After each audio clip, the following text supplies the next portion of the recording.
Hey everybody, this is Ed from the Whiskey Tangent Podcast here with another Whiskey Short, and joining me as always is Scott. Hey everybody. And joining us is our very old and dear friend, the knight that says neat, Jeff. I'm not that old.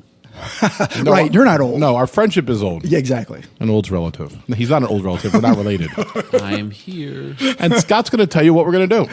That's right. So this is an expression that we had on our trip to Kentucky at the Old Owl Tavern on our last night. All right, like, how's your sack? What? That's like an expression. What are you talking It's not widely used, but you can say it. Good morning, Happy New Year. These are all expressions. Oh, an expression. Yeah, oh, they're Jesus right. Christ. Right. I don't know, but things that end in my mind. This is off to an auspicious start. Anyway, where was I? I was telling the story that we tasted this expression along with another one, like its sister expression. And Jeff was reminding us that Ed and I were having a bit of an argument about which one we liked better. But we got the one that Ed liked better because I bought it for him for his birthday. So this is the 2XO Kiawah Blend QuickTaste. Whiskey Short. And I have a 5 or 6 paragraph story about what 2XO is all about, and then Ed will tell us about the Kiawah blend itself. Like many of his Kentucky peers, Dixon Dedman had whiskey embedded in his DNA. His great-great-grandfather, Charles Mortimer Dedman, founded Kentucky Owl in 1879 and made bourbon up until, wait for it, Prohibition. And the brand would remain dormant for nearly the next 100 years until Dixon revived it in 2014. However, his involvement with Kentucky Owl would be short-lived, lasting just 7 years, first selling it to the Stoley Group in 2017 and staying on as master blender until 2021. As he bided his time waiting for his next whiskey opportunity, the right project materialized just a year later after being approached by the Prestige Beverage Group, an importer and brand owner that had been putting down thousands of barrels of custom mash bills that were nearing 6 years in age. Within an hour of that first meeting, which was initially just seeking Dixon's advice on what to do with their stockpile, the company had a new master blender and its first American whiskey brand, 2XO. The name is derived from the phrase 2 times oak, owing to the fact that at least some of the whiskey from every blend will be treated to some form of secondary oak maturation for up to 12 months, typically by inserting 8 to 10 foot charred oak chains, which increase the liquid's exposure to oak, leading to faster finishing. No one finishes faster than me, or at least I've been told. We talk about faster finishing, you think of Ed. Oh, wow. Just outing yourself there, aren't you? Hey, man, I got things to do. I can't be there all day. Gotta be quick. We were just talking about, don't waste a boner. At our age. Don't waste a boner and don't trust a fart. It's good advice. Jeff got that from an older guy when he was younger. The expression, not a boner. Wow. God. All right. Continuing. As Dixon explains, years ago, age statements were a much bigger deal, but nowadays, the whiskey drinker understands there's so much more to it than a number on the label. However, most 2XO whiskeys fall within the 6 to 8 year range, which is Dixon's preferred sweet spot given the incorporation of additional oak. Although he envisions a physical home for 2XO at some point, it won't ever be a full-blown distillery, as Dixon sees himself as a blender and a blender alone, saying, I understand maturation, I work with barrels, I work with liquid development, I'm not a distiller, and I've never claimed to be one. I could run a distillery for maybe a week before it would blow up. Despite that, he's in no danger of running low on whiskey anytime soon, thanks to Prestige's undisclosed distilling partners, which many have speculated to be the Bardstown Bourbon Company. It's funny. I just saw an interview with Rick Rubin, the great music producer, and it was like, do you play an instrument? No. Can you write music? No. Can you work a soundboard? Not really well, no. Then why do you get paid to do what you do? He goes, because I know what I like, and people trust that what I like is good. And I feel like that's kind of the same thing what he just said. Like, Dixon Dedman knows what he likes, and usually when he likes it, the rest of us like it. It's true. Producers and engineers in music are the unsung heroes of a lot of bands. Like, the music that you listen to on a record would not sound the same without them. Yeah, I think with Rick Rubin, I think the Chili Peppers are the biggest example of that. The way he made their drums and bass kind of come off and be more forward. Right, because you craft the sound, you position the speakers and the microphones at different places, and they could be in separate rooms, they could be in the same room, et cetera, et cetera. Yeah, I don't know if he does the mix or not. I'm not sure. Right, a mixer is another person, the person that does the mix. And a lot of the songs we love, you can change all those songs around if you go back in and change the levels and stuff. So he's definitely a master blender, and it's something that, for the last 10 years, I'd say, has become a much more important position. Especially with all the sourcing going on. Yeah, right. Yeah. Before that, blending, once again, we did the Jim Beam Allegiant we discussed it, Fred Noe had to readjust his mind when it came to the concept of blending, because blending was kind of a negative. Yeah, in his day, definitely putting growing a lot of different cruddy whiskey together to make one that was just okay. Yeah. We have master tasters now, which, God, that's a job I would like to have. But I'm being dead honest, my palate's come a long way, but I'm nowhere close enough to have the palate that some of these people have, particularly some of the ones that Scott and I have met through our studies of competitions and stuff. Some of those judges are just on another level. Yeah. So, Ed, tell us about what we're about to drink. Right, the Kiawah blend is the fourth release in 2XO's Icon series, a line of limited-time small batch blends first launched in 2023. Each blend is different and bears its own name and symbol, inspired by something in master blender Dixon Dedman's life. The Kiawah is a nod to Dixon's happy place, where he goes with his family and friends to relax, unwind, and recharge. Named for the 11-square-mile Kiawah Barrier Island, primarily a private beach and golf resort just off the coast of South Carolina, the Kiawah whiskey blends two mash bills, high and moderate rye content bourbons. The higher rye portion, which makes up 60% of the blend, is finished for up to a year in a new charred oak barrel, creating a mouthfeel that's viscous and rich, moving from the initial sweetness on the front of the palate to more savory notes on the mid-palate and finishing with a lingering peppery spice. It's right in my sweet spot, being around 104 proof. Yes. Which is where I like my whiskeys to be when I drink them. It's a little bit, I mean, not that Scott and Jeff have to have it 120, 125 proof, but they're a little bit more cast strength friendly than I am. We are, but 104 is good. Yeah, 104 is a nice, because you can still have a drop or two of distilled water, but you might not want to drop a whole bunch of ice in it because it's going to get down there into the 80s too quick, Yeah, so the stats of this, as Ed just said, proof is 104. The mash, it's a blend of high and low rye bourbons. 60% is 35% rye bourbon, and 40% is an 18% rye bourbon. There's no age statement, as we mentioned. The MSRP is 100, but I got this for 82. Wow. Yeah. It's always good to get a deal on my birthday. Shade. Yeah. But I don't think this was my birthday. I think this was Christmas. I bought you another one for your birthday. The birthday was nicer. I just don't want you to sell yourself short. You bought me the Garrison Brothers Guadalupe. Yes. For my birthday, which was a little bit more pricier than this. A little pricier. Thank you so much for that. You're welcome. So where'd you find that, Scott? That was at Wineworks, right in Marlton. That and the Guadalupe, which I also got a pretty decent price on. Yeah. Sometimes they have really good deals in there. Yeah. Is Dixon Dedman still with us? Yeah, he's a young guy. Yeah. I would say he's probably in his mid-40s. Yeah, and not to come at him at all, but it's a little pretentious. Like, it's named for my happy place, which is a private beach golf resort, Barrier Island, that none of you can come to because it's private, but my happy place doesn't involve you. So I've made a whiskey for you guys to enjoy. Right. And you can think about me being on the beach where you can't be. All right, smell it. Yep. Ooh. Yeah, it smells great, doesn't it? Great nose. It really is. It's fruity. Definitely. Orangey. Orangey. And I also get bananas. I get bananas, too. Bananas, yeah. I get raisins. Oh, raisins. Okay. I do. I get a raisin since we're on fruits. I also get, of course, a very strong vanilla, like a caramel. I mean, they all have it, but this is very pronounced for me. It's very fruity. All those fruits we mentioned. And cinnamon. Baking spices are on the very end of the nose. And absolutely oak. I mean, this is 2XO, but it's definitely prevalent. But it's a very sweet oak. It's not coming in and ruining the sweet nose. It's not a charred oak. No. Yeah. It's just woody smelling. A little bit of peach. Ooh, peach. Yeah. Oh, peach. Ooh, peach. I don't know why I said it like that. Oh, my God, peach. I just sat on my testicles, sorry. No, they were mine. Oh, shit. All right, so let's taste it. Oh. Also fruity.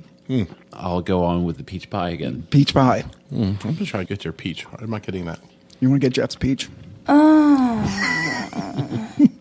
This is really good. Definitely orange that we got on the nose. Can we discuss that in a minute? It's a weird orange. It's not our normal Grand Marnier or candied orange. It's not a sweet just orange. And a bit like herbaceous, like there's a bit of zest in there. Right. But with a little bit of juice, like just a tiny bit. Yeah, a little juice. You like the juice. Oh, you like the juice. You like the juice. Yes, you like. Cinnamon there, brown sugar. I might even be tasting the raisins that you got on the nose, Ed, and the fragrance of an orange, like translated to the almost palate. like how an orange candle smells. Oh. You know what I mean? Like something like that, where you can smell it, you know it's orange, but you're not tasting it. I'm getting a little bit of licorice on the end. Interesting. Oak. Yeah, it's very woody on the end. with the anise, cinnamon again. A lot of baking spices on the mid palate to finish for me. It's so fruity. Like Yeah. you sip it and it's gone, and then you take another sip, and then right in the mid palate is just this burst of fruit flavor. Yeah, I keep drinking really fast because of me, but also because I keep chasing that sweetness. And not that the herbaceous, peppery finish is bad, but I don't think it's as good as the sweet fruit palate. So yeah. I keep You're taking chasing it. Yeah, I keep chasing the sweet palate. Yeah, let's drop some water in and see what that does to Yeah. it. 2,000 years later. After dropping the water in, I get more herbaceous notes. The sweetness drops out a bit. Yeah. Do you think the water helped it? No. No. I don't either. It's one of those times. It didn't where make it doesn't. worse. It No. No. You know, I'm a big fan of water most of the Yeah. time. This time, I think that the Kiawah blend from 2XO is best enjoyed in the form that comes out of the bottle. Agreed. I think we never mentioned, Scott, that we Yep. tasted this in the Owl Tavern that was owned by Dixon Deadman. That's right. So it's his. Yeah. So the inn is the Beaumont Inn, and they have the Old Owl Tavern, Which and is then, where Kentucky Owl came from, right? yeah, and it's been owned in the Deadman family for generations. And at some point, he ended up buying it or getting it through Inheritance. I believe now he has sold it to his cousins, so it's still in the All right, family. so trust me, if you lived anywhere near Hagerville, Harrodsburg. Harrodsburg, right? See, when I don't know the answer, I just make up a town.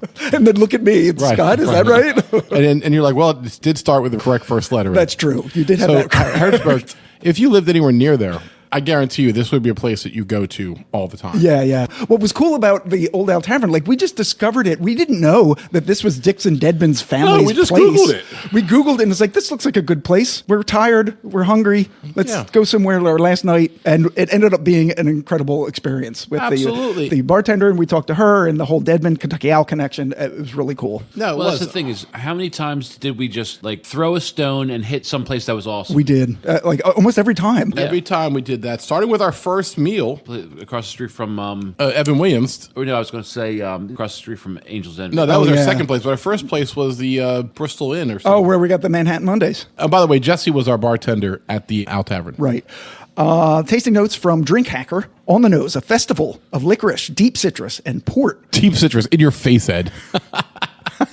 Ed knows nothing. Go ahead. I'm Riding. just going to drink more over here and not taste citrus. Oh my God. Why don't you start over and say the citrus part again, Scott? Just start over. Okay. A festival of licorice, deep citrus in your face, Ed.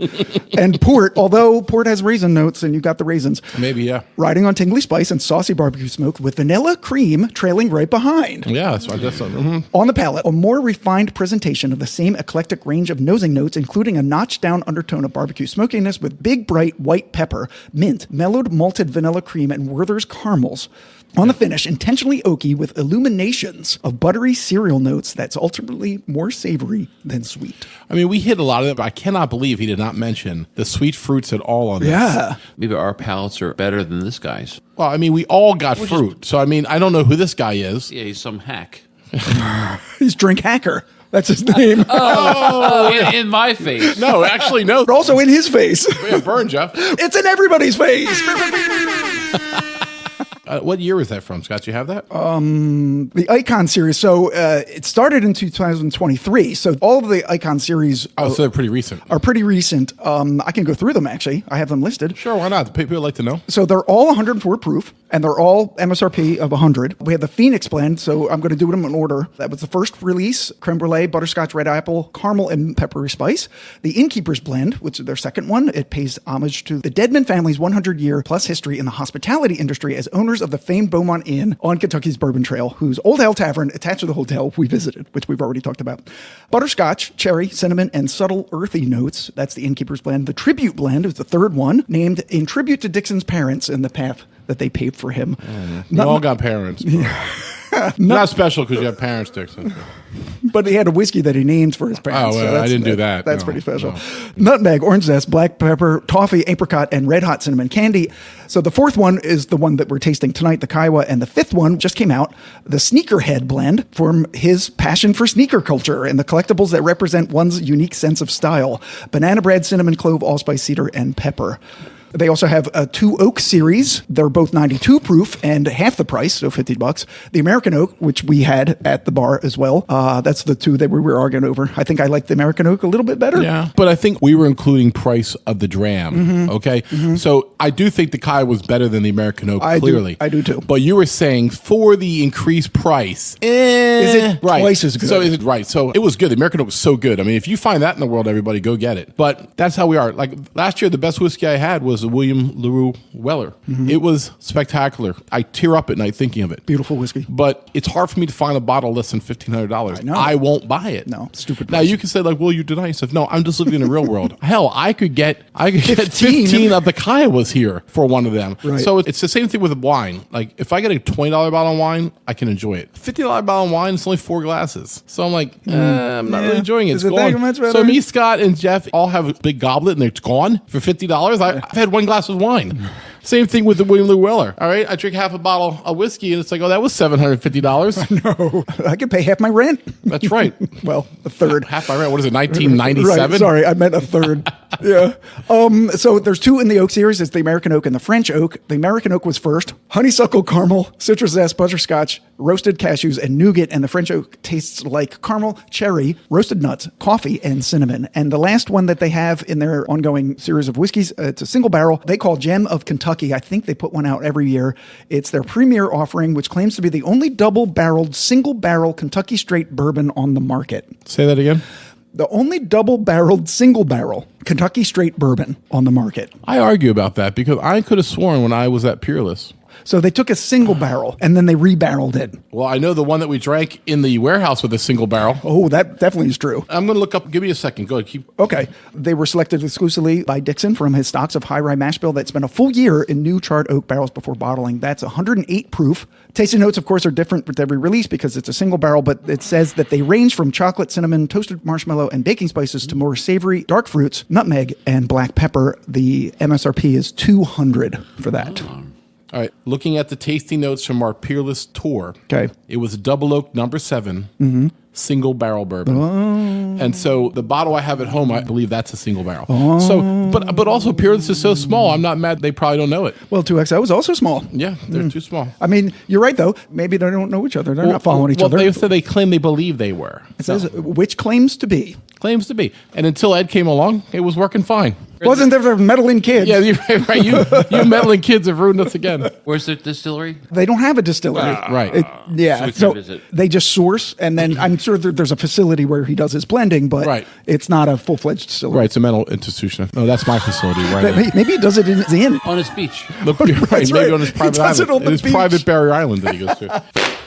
Shade. Yeah. Dixon, you make good whiskey. We're going to make fun of you. If you're going to be on our podcast, we're going to have fun with you. All right? He'd love us. He'd love us. He would. You would. We're a good time. We're a good time. Here's another thing, though. This might also put Dixon at me as not sneaker culture. Sneakers are actually fascinating. I don't know anything about it. I don't think I've worn a pair of attractive sneakers since the 90s, okay? But here's what I have a problem with. Skate culture and surf culture is not culture. It's a hobby, okay? It's just basically an excuse to smoke pot and be a bum. And it's fine if you want to do that, but don't act like it's your religion or something. Don't act like it's something noble. You sit there in a flannel and your fucking cargo shorts. You ride on the fucking supermarket railing.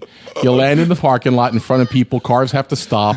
And then you smoke a fucking bong and listen to Fish. And then you feel like you're doing something of a higher purpose. You're just wasting time rolling on a board with wheels on it or snowboarding, whatever the fuck you want to do, which is fine. It's a hobby. We all have hobbies. Some people golf. Some people like to go swimming. Some people like to play tennis. We don't walk around like tennis culture and just sit outside with our argon sweater on. Argyle. Argon. Thank you. Argyle. Sorry, I misspoke. Argyle sweaters with a little alligator on it or whatever. Right. And then drinking gin fizzes. Like, we don't do that. No. All right? It's a hobby. Right. And so is surfing. Yeah. Okay? So there's 2 types of surfers. Like the doctor that goes surfing on the Friday and he thinks he's cool, or if someone actually is a bum on the beach with a board. I'm like a surf culture. It's not a real thing. Go get a job and surf on the weekends like the rest of us. All right? Thank you very much. Also, get off Ed's lawn. Yeah, right. right. and gentlemen. And turn off that new music. And that was Ed's soapbox. I don't know why. I think sneakerhead is what's triggered it. Yeah, it must have been. And once again, the funny thing is I have no problem with people collect sneakers. I really don't, because that's not a culture thing. Well, Ed's been triggered, so now we know that sneakers trigger Ed. Everybody hide their sneakers. So fucking passionate. I know, Jesus he is. Christ. Because this is a 20-year thought process. Into this. Maybe even more. Like, how old am I? I just turned 50. I turned 57. So 40 years since I was 17 and just hating surfers back then because I couldn't surf. So my it God. definitely comes from a dark place, I admit. Yeah. But as I grew and matured, I now realize that no, I'm right. It's dumb. Touching a nerve. Jesus Christ. Jesus. All right. Well, Ed's going to pour himself some more for the Whiskey Tangent podcast. I'm Scott. I'm Ed. Surf all you want, but it's not a lifestyle. Later.